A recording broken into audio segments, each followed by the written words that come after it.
Hello, I'm Chef Diane DeMayo and welcome to my kitchen. Today's bootleg tip is how to make kimchi.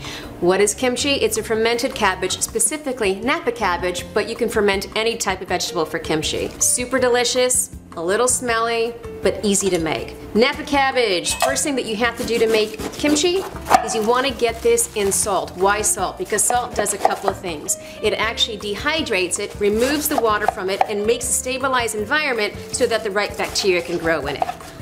So first thing is cut it, and you don't have to be particularly fancy in how you cut it. It's all going to end up kind of smashed in a jar anyways. Then what we want to do is get it into a bowl.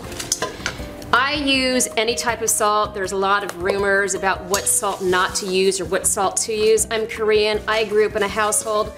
My mother really didn't give a damn what kind of salt we use as long as there was salt on it.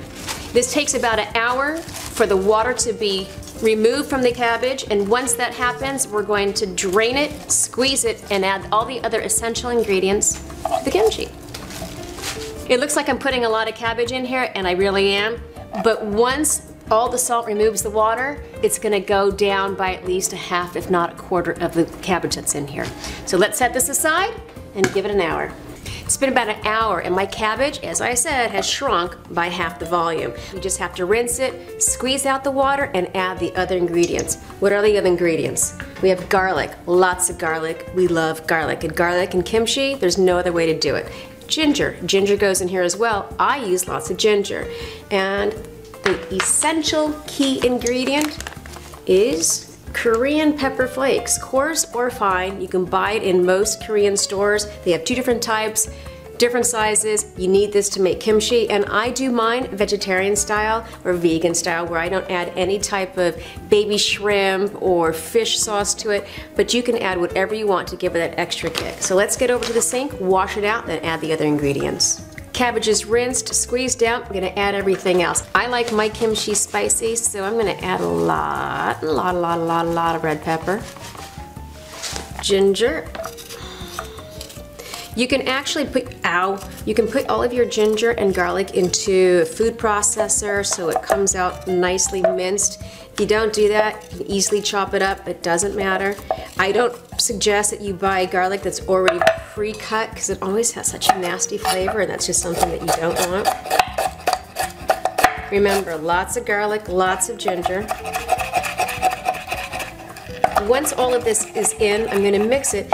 Kimchi takes about 24 hours, if not longer, to ripen, and generally it takes the temperature of about 72 degrees in sunlight or a light environment in order for the good bacteria to foster.